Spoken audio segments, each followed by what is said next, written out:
Kaya habang ako'y nakikinig sa mga testimonies ay naibahagi ng aking mensahe sa totoo lang. Yung testimony ni Sister Christine, sabi niya doon na ano sabi niya doon, na mabigyan more time for the Lord, at the same time ay i-ayos niya ang kanyang yung management, how to, yung kung paano niya gamitin yung mga oras na nilaan ng Panginoon sa bawat isa sa atin at saka sa mga testimony. So sabi ko, Lord, give me a word. Sabi ko, last week pa ito sana. At then dahil sa mga bisita ay wala tayong oras na walang oras, hindi natin nabigyan oras. So this week, binigyan ako ng pagkakataon muli. But then still, but the Word of God gave me a word in this scripture this afternoon. So itong text na ito ay alam kong naintindihan nyo na itong scripture na ito. Kumbaga, hindi na, kumbaga, lagi natin naririnig itong scripture na ito. So, nice kong magbigay ng encouragement tonight about how we invest our time, talents, and treasure. So, alam natin na busy tayo lahat, di ba? Kung tatanungin ko ang bawat isa sa atin ay siguro sasabihin nyo na everyone is busy. Lalo na itong mga young people, pag sasabihin mo nga, gawin mo ito, wala silang time dahil busy sila. Nakikita ko sa mga young people sa bahay at yung mga workers doon ay almost parang wala silang time. So as a Christian, dito tayo i-evaluate ng ating Panginoon how to invest our time, our talents, and our treasure. Kasi sabi niya dito is, lay not up for yourself treasures upon earth. So ano yung mga treasures natin? Hindi naman ibig sabihin pag treasures ay mga kayamanan, mga ari-arian. But then, sabi ko nga, ay sa oras, sa time, ay sa oras, sa treasure, at saka sa talent. God has given us talents. Amen? So, kung babalikan natin yung talents, about the parable of the talents, ay binigyan sila ng 5, 2, and 1. So, bumalik ang Panginoon at sabi niya paano natin ginamit yung talents na pinagkaloob sa atin. Sa oras, nawawalan tayo ng oras minsan hindi lang minsan, most of the time, aaminin natin yan. Dahil sa mass media na ating ginagamit, doon nakukurap yung oras natin. It's more on holding our cell phones, pakikipag-usap sa labas na wala namang kabuluhan minsan. Instead of praying, sabi natin na sana magkaroon tayo ng more time in praying. So, minsan dahil sa dami natin ang ginagawa ay nawawala, nasisit aside yung mga prayer natin, devotions natin, reading Word of God. Marami, kaya nga sabi ko, Lord, ano bang i-share ko ano ba yung pwedeng i-share ko na, kasi kung tutusin is, bombard na tayo sa Word of God. Sa weekdays at sa mga naririnig natin, mga encouragement para sa akin, parang busog na tayo. Kaso lang yung kabusugan minsan, pag hindi mo namin, parang nawawala. So, nakukulaan pa rin tayo, most especially sa prayer. Sabi ko nga, Tuesday, Wednesday, Friday, Saturday may gawain tayo, Sunday, pero parang kulang pa rin. At nung ako binigyan ng pagkakataon na basa itong book na ito, yung encouragement itong author na ito ay more on prayer. At ginamit siya ng ating Panginoon, although hindi man siya ministers, pero dahil sa kanyang pananalangin, maraming naligtas. Hindi siya ginamit, hindi siya missionary, hindi siya preacher, but because of her prayer, maraming naligtas, at isa dito ay si Billy Graham. So alam natin na isa yung napaka-intense itong preacher na ito, direct to ano siya mangaral. Dahil sa kanyang prayer ay maraming naligtas na kaluluwa.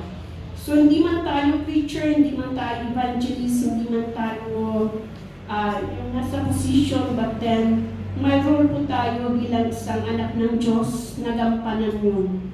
So we speak about investment kasi sabi nga dito, lay up your treasure, lay not up your treasure upon earth. Sabi dito. So ibig sabihin na God encourage us, if you try to see your Bible, in Mount Olivet, dito ay nagsalita ng ating Panginoon na kung saan ay He gave encourage us.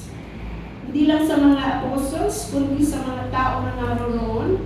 At the same time, sa ngayon ay in-encourage tayo na huwag tayong magpaka-busy sa mundong ito dahil iiwanan natin ang mundong ito. Alam ko bawat isa sa atin ay we are working, we are studying para ma-attempt natin yung gusto nating ma-attempt sa buhay. Amen? Gusto natin magkaroon ng bahay, alam natin yan, magkaroon ng mga material na bagay dito sa mundo. Pero sabi niya na, ang Diyos na mismo ang nagsabi na huwag nating pagurin ang ating sarili. We have always to be balanced.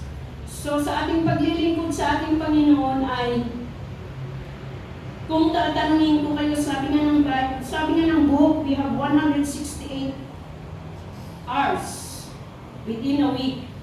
So within this week, sabi nga, we have to evaluate. Sabi ni Sister Nisi, yung mga prayer request niya, check na natin kung may mga nasagot at may mga nagawa natin. Which is maganda na naman magsulat.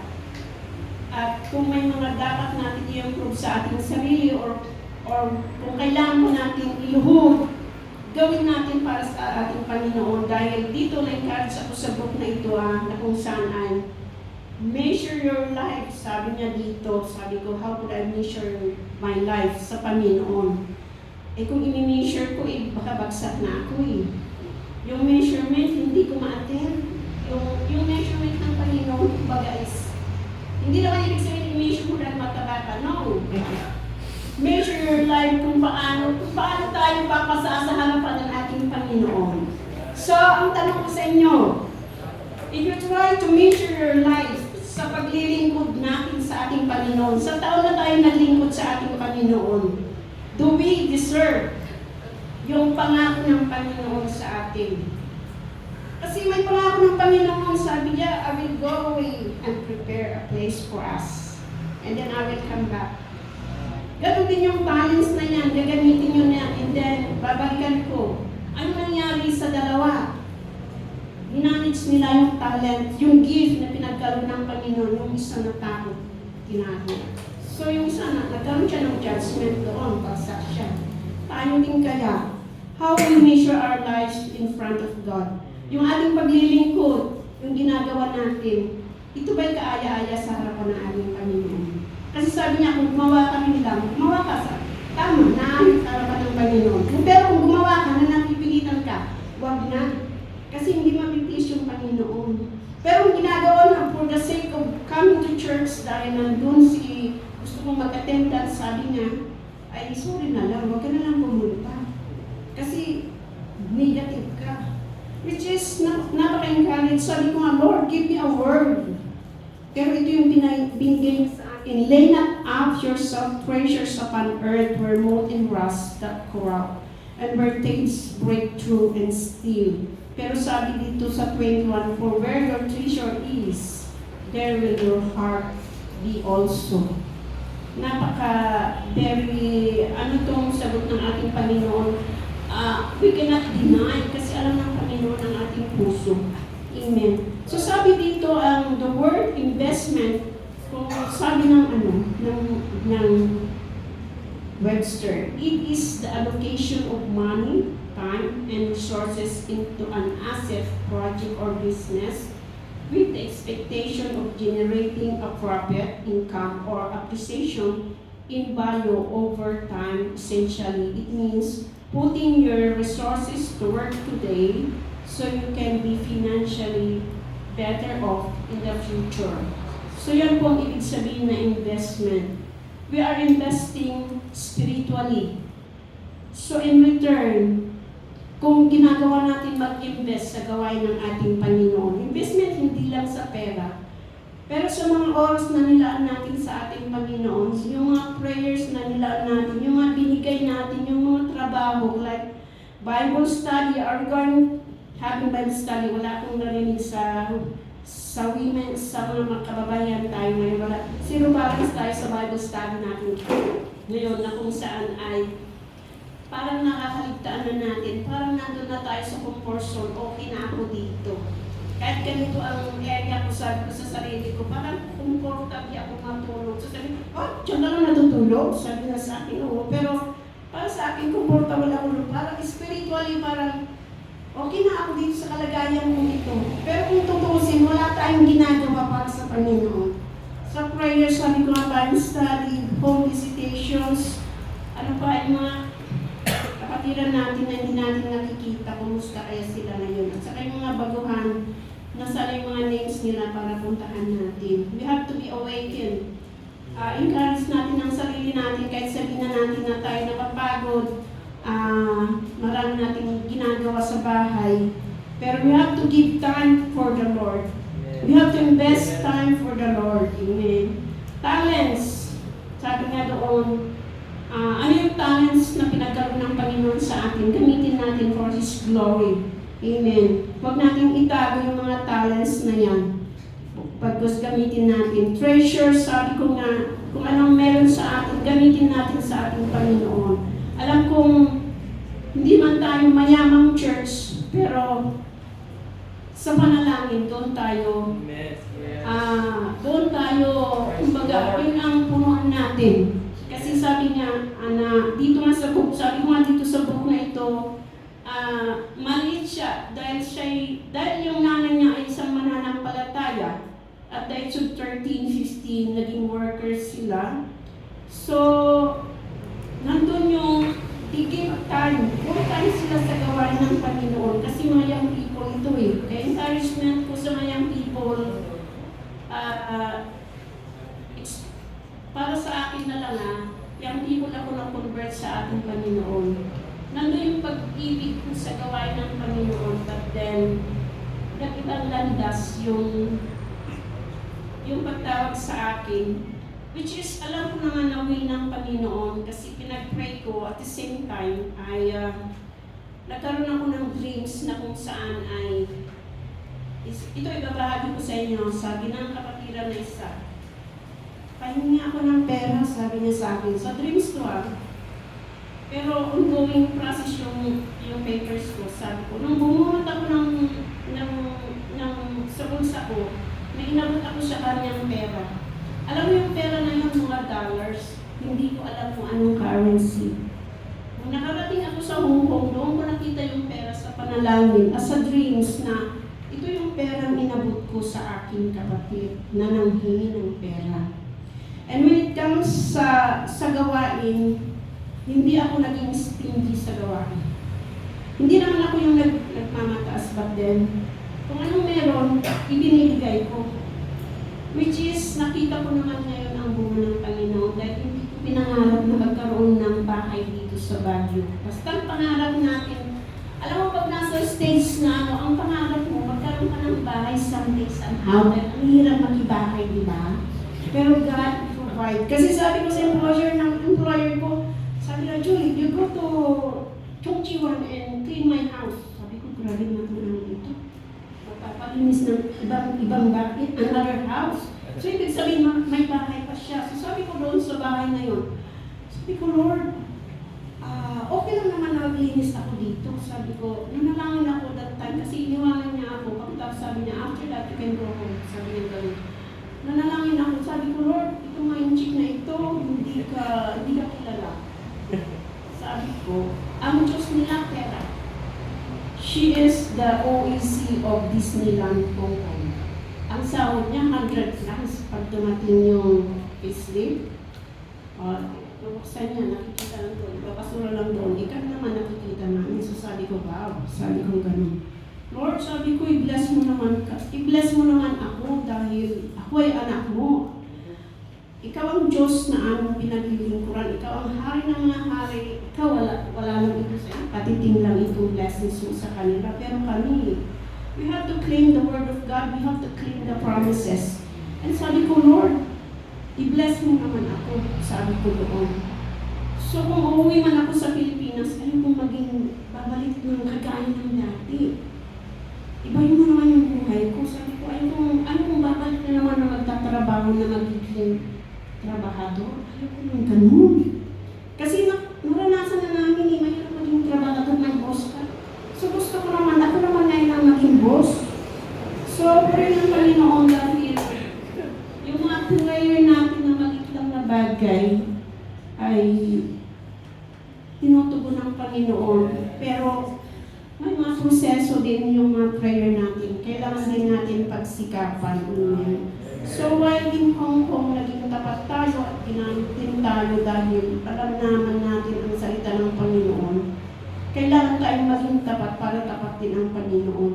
So, going back to our lesson, kumbaga yung exhortations ko na gusto kong encourage ang bawat isa sa atin na balikan natin yung dating, kung ano tayo dati. Nandun yung kasigasigan natin sa gawain, nandun yung inaasam natin na maka-attend sa mga activities na kung saan doon tayo na-encourage.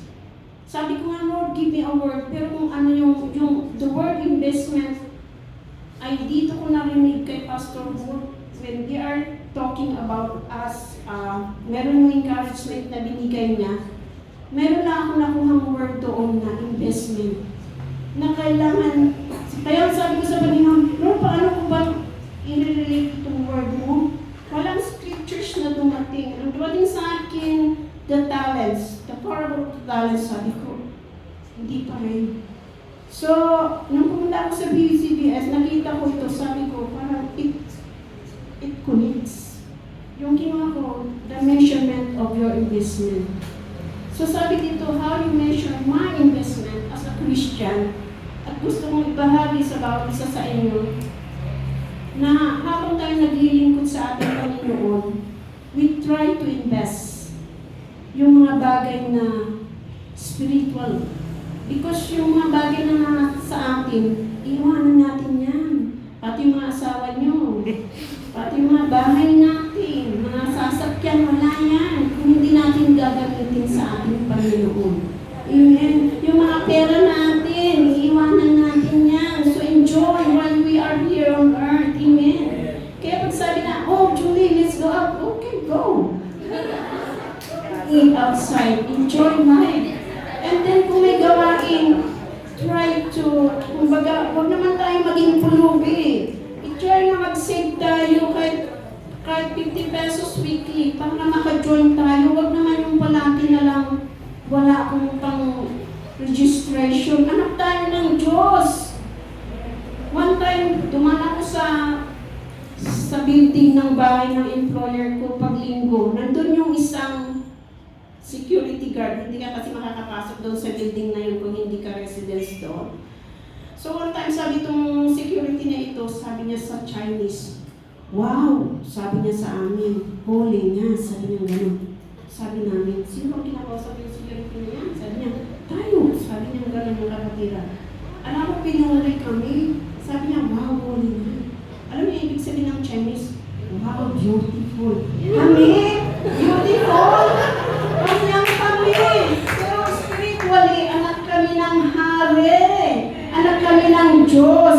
Yung mga bagay na hindi nila nakikita sa mga labas, pinapakita ng Panginoon na tayo na iiba. Ibahin tayo. We're not the same with this world. Amen? So, nice kong alisin nyo yung isip nyo na pare-parehas kayo. Hindi. Sa mga classmate nyo, hindi. Naiiba kayo. Kaya we have to invest spiritually for the Lord. Sabi dito, spiritual investment refers to the deliberate allocation of your time, talents, and treasure toward faith, character, and eternal growth. Amen. Salamat sa Panginoon dahil tinuturoan tayo, pinapaalalahanan tayo. Sabi ko nga, nasa comfort zone na ako, okay na ako. Huwag niyo nang guluhin ang buhay ko. Everything is, meron na ako. Hindi ako yung materialistic na tao. Kumbaga okay na ako. Pero meron pa palang mga kulay sa ating buhay. Habang tayo naglilingkod sa Panginoon, naisin natin na mag-invest sa ating Panginoon dahil someday, somehow, we will reap those things. Sabi niya, kung tayo magtanim, ngayon ako magtanim. Kahit sa paso, nagtatanim ako sa bahay. Sa barangay namin, nagtanim kami maraming gulay doon. Which is, yung mga pizza na yan, pwede naman, pwede mo nang anihin. Sabi ko, wow, pahingi naman. Sabi ko, nagtanim ba kayo? Hindi ko nagtanim, hindi nyo ba mag-ano yan? Ako ang mag-ano. Ako ang dahil ako nagtanim. So, kung naman, ganoon din sa spiritual po, kung tayo nagtanim, someday, somehow, we will reap those things. Tangang ko lang ng ating Panginoon, sabi dito sa anong scriptures na yun na nagsasabi na once we sow sparingly, we will reap it. Pero kung konti ang itinanim mo, siyempre kung isang patatas lang, hindi isa lang ang aanahin mo. Pero pag marami, sako-sako yan. Alam natin yun. Amen. So, purihin po ang Panginoon sa gabing ito, wala akong gaanong verse sa gabing ito, but I just want to give you an encouragement. At ito ay paalala sa bawat isa sa atin. Sabi nga doon sa 2 Peter 3:9, The Lord is not slack concerning His promise. Slack means hindi siya nagpabaya sa kanyang pangako. As some men count slackness, but is long-suffering to usward, not willing that any should perish, but that all should come to repentance. Amen. God is good. Napakabait ang Panginoon. May testimonies pa ako dito sa week na ito. Sabi yung borders ko, sabi niya, Auntie, kausapin ka namin ng masinsinan. Sabi ko, ano yung masinsinan na yan? Actually, nanghiram sila ng pera, which is, sabi ko, ano gagawin mo dito sa pera na ito? Hindi nila sinabi, ano to, gagawin mo pampabahay mo, pagbili mo ng motor, or ipapaayos mo yung bahay mo sa La Union, or what? Secret, sabi nila, ayan yung malaman. So sabi ko, hindi ko papahiram ito kung hindi mo sasabihin. Siyempre, gusto mo rin naman na in good faith naman yung papunta yung pera, no? Pero hindi sila nagsabi na kung ano yung gagawin nila. So kanina, imbis na nag-focus ako na mag-aral, medyo na-disturb yung, wala na lang pumapasok, na-disturb pa. Hindi na tayo makapag-concentrate. Sabi sila, na-scam daw sila. Investment ang aking target. Kung natapos na scam. Parang ang pagmalito. Sabi ko, bakit? Bakit ang nangyari yung scam sila? Yung mga workers sa SM, sumali sila sa, alam mo yung double your money. At within 3 years, okay daw ang dating ng pera nila. Pero itong huli, wala na. Tumigil na daw yung pagbibigay. So, sabi ko sa kanila na mag-report na kayo sa NBI at saka si LGG kasi malaking pera yung nawala sa kanila. Yun nga ang hirap doon, no? Diba, nung nangiram sila ng pera, tinatanong ko kung ano nangyari. Pagkatapos hindi nila sinabi. Ngayon, na-scam yung pera sa kanila sinabi. So, lesson learned sa atin nga na we always say na kung may problema, kung may we have to share. At nandun naman yung mga ideas na pwede mong matulog. May mga pamaraan pa bago na-scam yung laking pera. Kaya umiiyak yung bonus ko. Sabi ko naman na may tutulong ko.